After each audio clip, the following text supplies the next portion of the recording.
Everybody, welcome to my channel, Be Free Now with Maria. Today I want to talk about turning to the light. Now, turning to the light is not about being religious or not being religious because it doesn't really matter. It is about knowing that there is an unseen world, right, that we are connected to. And when we turn to the light, we are consciously connecting to the unseen world, right, and to the divine. And that matters because every day we're going to be challenged and we're going to feel overwhelmed because of those challenges at different points. And we're going to feel scared. We're going to have self-doubt. We're going to have a range of emotions and a range of thoughts that may feel heavy or situations that we have to deal with. And we want to think of those things as a shadow. You know, it's like they appear real. They feel very overwhelming at times, but it's a shadow. In other words, it's something that can be shifted and can be transformed. And that's why it's not really something that is as tangible as it appears. So even though it looks real, feels real, and so forth, and it's something that we have to tangibly navigate through, it's also something that we can transform. And that changes it from being a solid thing to something that, like I said, can be transformed. And if it can be transformed, then we need to think about, right, how do we do that? And one way to do that is by turning to the light, because when we turn to the light, we remember, right, that there is a spiritual solution to every problem. And we can turn to that. We don't have to feel like we're on this journey alone.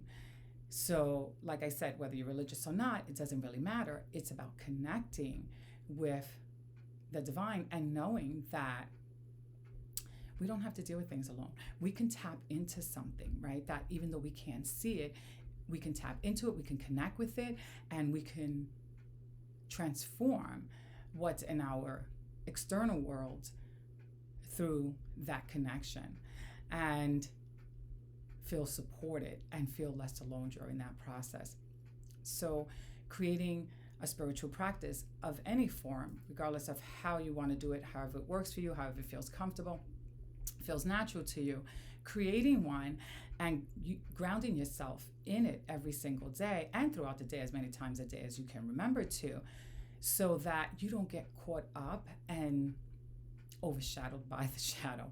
You know, in other words, you don't get consumed by it. If not, it's going to come at you like this, like really hard, literally from behind, and grab onto you, and you're going to lose your balance, meaning you're going to feel really overwhelmed and so forth.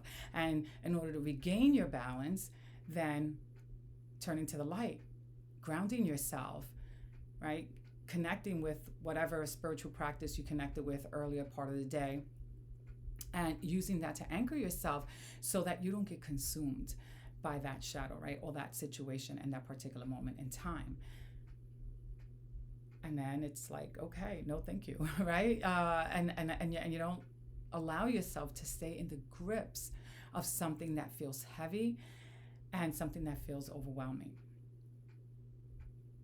Now, like I said, right, problems can feel real because they have this tangibility to it, but they can be transformed.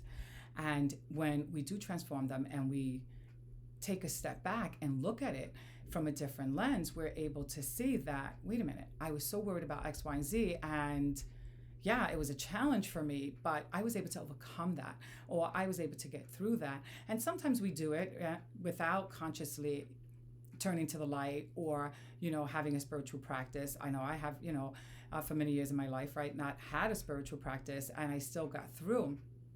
But since I have had one and been able to shift my perception and include a divine perspective into my belief system, a deeper shift has happened for me, you know, meaning that I don't feel so alone. I do feel more supported.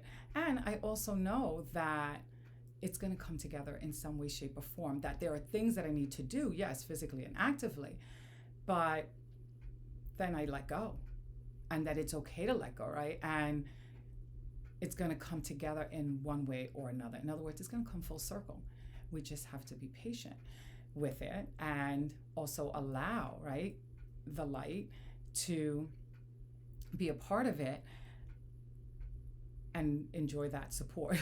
And I enjoy, I don't know if that's the right word for it, but surrender to that support. Maybe that's it, right? I mean, it doesn't really feel like we're enjoying it when we're going through the midst of something heavy, but surrendering to that support and not having to do it alone and feeling safer, emotionally safer, because we're turning to the light and remembering that it's only a shadow. Even though it seems like a big situation, it will come full circle, and it is only a matter of time. And what we do during that time does matter, right? And how hard we work to try and do it all on ourselves does matter. And when we turn to that light and feel lighter inside, that matters too. So before I end, I want to, as you know, pick a word from my bag of words and see what else I get inspired to share. Okay, so let's see. Ooh, peace. Now, peace, that's beautiful, right? Because that's exactly what we can feel when we turn to the light. We're going to feel peace. Doesn't mean that everything is going to go our way, that we don't have to do anything. It means that we're going to feel supported. And through that support, we're going to create a sense of peace for ourselves, and we don't have to struggle as hard because we are being supported. All right, I hope that helps. Bye for now. Until the next time. Have a beautiful day. Bye.